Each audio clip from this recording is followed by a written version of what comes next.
ಇವತ್ತು ಹಾನಗಲ್ಲು, ಹಿರೇಕೆರೂರು ಮತ್ತು ಶಿಗ್ಗಾಂವ್ 3 ಕ್ಷೇತ್ರ ಪ್ರವಾಸ ಇದೆ.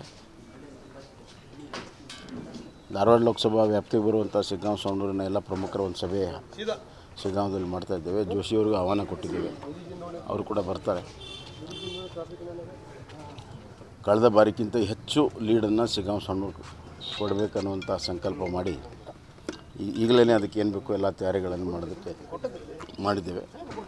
ಕಳೆದ ಬಾರಿಗಿಂತ ಹೆಚ್ಚು ಲೀಡು ಕೊಡ್ತೀವಿ ನಾವು ಶಿಗ್ಗಾಂವ್ ಸವಣೂರಿಗೆ. ಇನ್ನು ಆ ಕಡೆ ಭಾಗದಲ್ಲಿ ಇವತ್ತು ಹಾನಗಲ್ ಮತ್ತು ಹಿರೇಕೆರೂರು ಹೋಗ್ತಾ ಇದ್ದೇನೆ. ನಾಳೆ ಗದಗ ಜಿಲ್ಲೆಯ 3 ಕ್ಷೇತ್ರ ನಾವು ಹೋಗ್ತದೆ. ನಾಳೆ ರೋಣ, ಗದಗ ಮತ್ತು ಶಿರಹಟ್ಟಿ ಕ್ಷೇತ್ರ 3 ಕ್ಷೇತ್ರದ ಪ್ರಮುಖರನ್ನ ಕಾರ್ಯಕರ್ತರು ಭೇಟಿಯಾಗಿ ಮೊದಲನೇ ಸುತ್ತಿನ ಒಂದು ಪಕ್ಷದ ಎಲ್ಲ ಪ್ರಮುಖರು ಭೇಟಿಯಾಗುವಂಥ ಕಾರ್ಯಕ್ರಮ ಇದೆ. ಅದು ಮುಗಿಸಿ ಮುಂದೆ ತದನಂತರ ಬೇರೆ ಬೇರೆಯ ಕ್ಷೇತ್ರದ ಬೇರೆ ಬೇರೆ ಸ್ಥಳಗಳಲ್ಲಿ ಸಭೆಗಳನ್ನು ಮಾಡುವಂಥ ತೀರ್ಮಾನವನ್ನು ನಾವು ಮಾಡಿದ್ದೀವಿ. ಅದು ಯಡಿಯೂರಪ್ಪನವರು ಈಗಾಗಲೇ ಹೇಳಿದ್ದಾರೆ, ವರಿಷ್ಠರೆಲ್ಲ ಮಾತಾಡ್ತೇವೆ ಅಂತ. ಖಂಡಿತ ಮಾತಾಡ್ತಾರೆ. ಎಲ್ಲಿ ಯಾವ ಕ್ಷೇತ್ರದ